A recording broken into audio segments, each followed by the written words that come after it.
Alright, so this is the neck after the fretboard face has been thinned down. As you can see, here's the line that I drew before, and if you remember, this line was actually even with this angle part where it meets. But now that I've thinned the face, it's actually moved back about 3/8 of an inch or so. So now that I've got the neck thinned down a little bit to manage both levels, I have to mark out the nut and the scale length so I know how much excess to cut off. I actually have already done that. I tried recording me doing that, but for whatever reason it just stopped recording, so I'll show you guys what I did. You take your ruler, actually you want to square a line on the back here, and right about where that angle is, and you measure down again the thickness of your nut.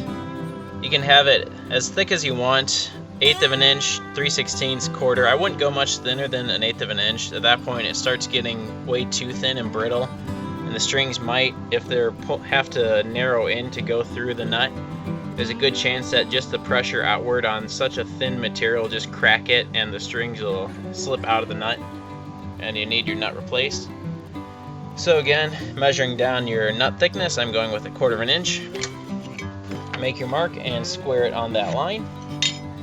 And like I said earlier, I want a 28-inch scale length, and according to the math earlier, there was 20 inches on the old neck and 14 inches over the body for the strings to travel. So 14 inches over the body I can't change, but 14 from 28 over the body tells me how long I need the neck, which means I want 14 inches. And that's where that line is right there.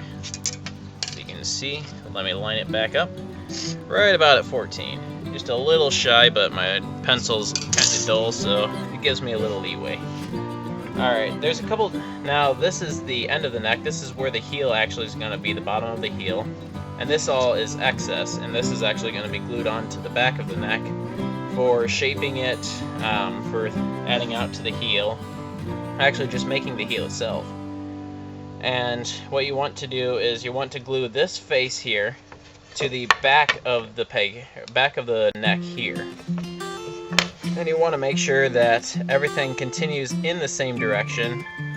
So mark it however you want. I just put an arrow showing me which way is the top, and F for face. So this will face the neck. Then, after marking it out, there's a couple different ways you could cut this line here. You could use a handsaw, a table saw, a bandsaw. For me, I'm going to use a bandsaw just because it's convenient. And I don't know if you guys have noticed, but my left arm is actually in a sling right now. I can't move it. I had shoulder surgery a while ago.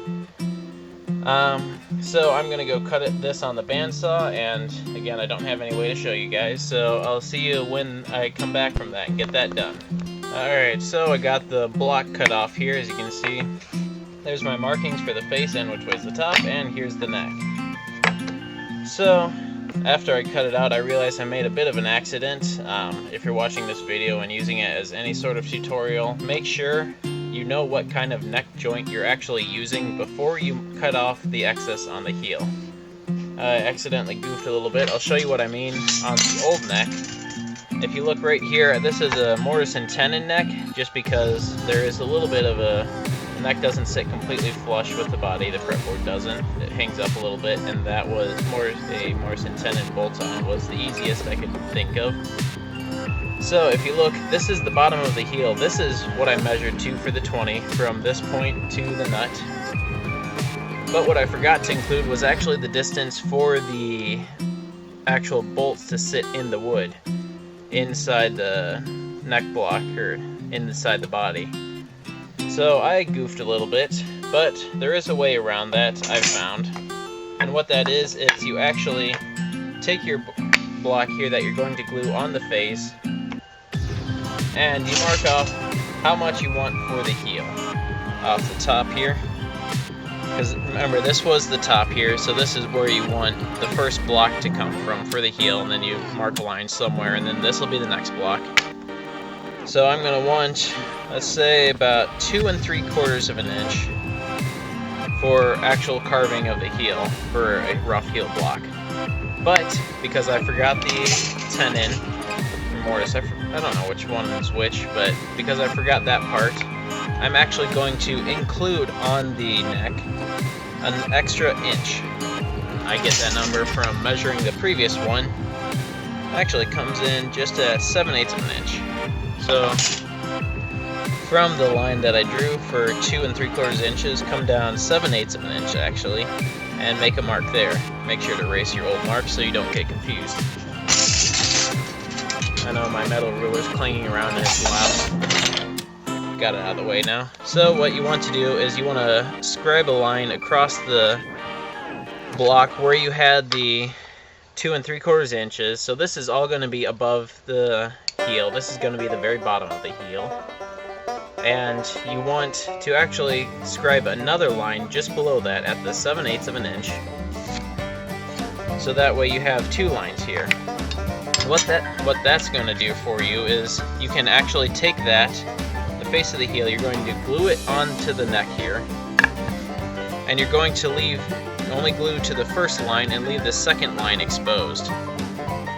So that means that you'll actually have the depth you need for the tenon or mortise.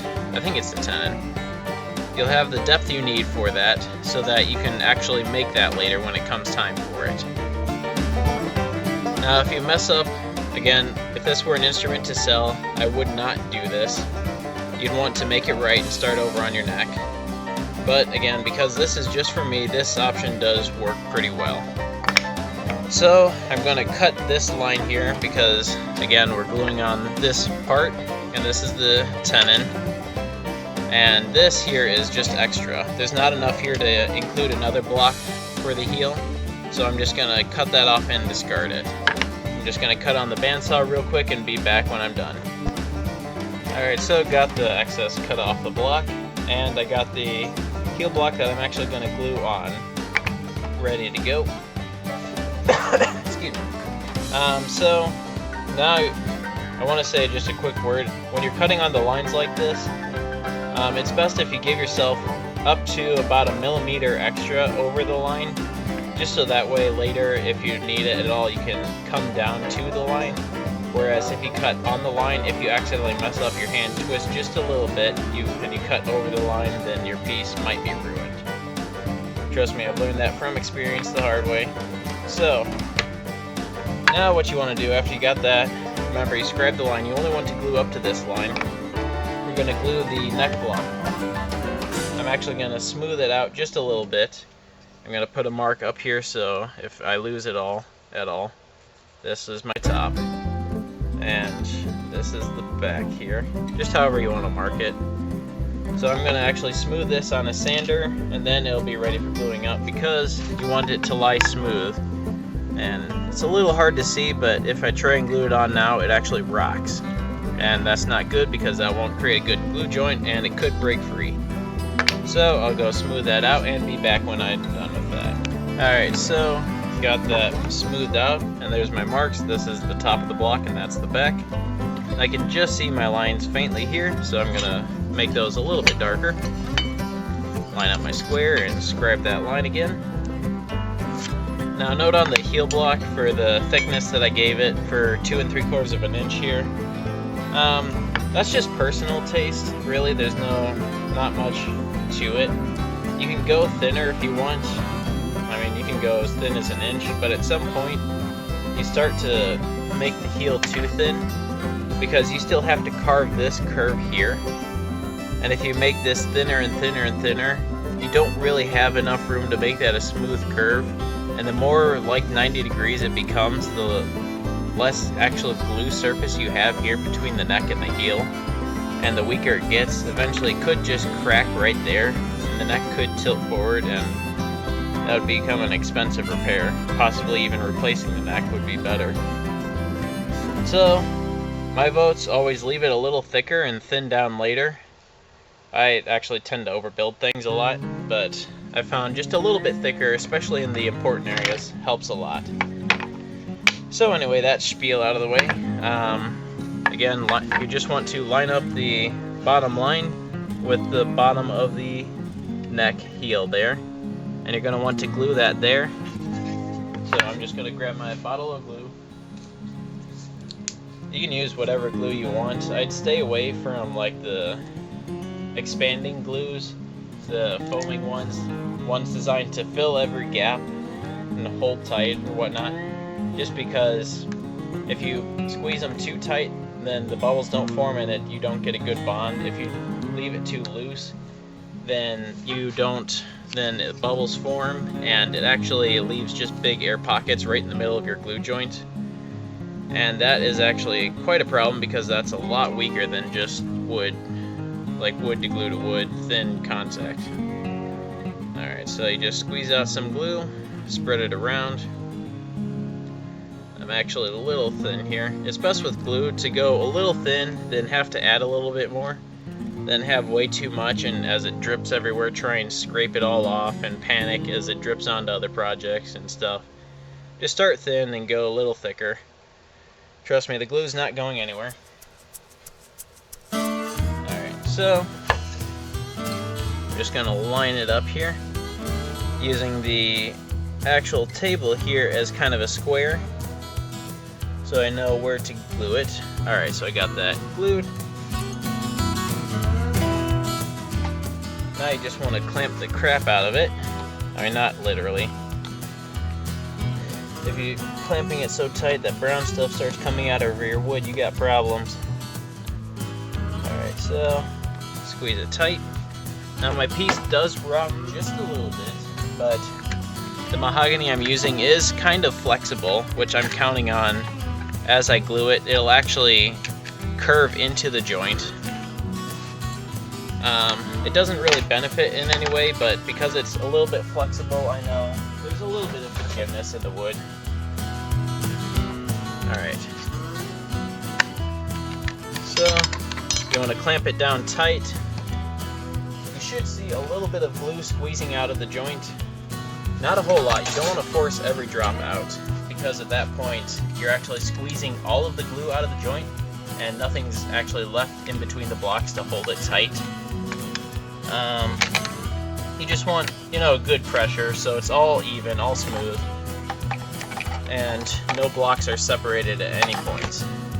Alright, and there's a little bit of squeeze out here, as you can see on the top. Just kind of wipe that up. It's easier to wipe up while it's wet than to try and cut it off while it's dry. Plus, with the glue I'm using, it actually chemically bonds to the wood. So when it comes time for finishing, finishes won't stick to where you have glue squeeze out, because it's actually in the wood, and finishes have to stick to the wood, but if it tries to stick to the glue, it just doesn't work. Alright, so I'm going to leave this joint overnight, clamped overnight. It's a little late here, and it doesn't hurt to leave a joint clamped longer. Just if you unclamp it shorter, it actually weakens the glue. It doesn't hold as well, it doesn't have time to form the bonds, but longer is okay. So I'm going to leave this overnight, come back tomorrow, and add the rest of the blocks and show you what I'm going to do, because I don't have enough from the neck to continue making the heel. So meet you guys tomorrow.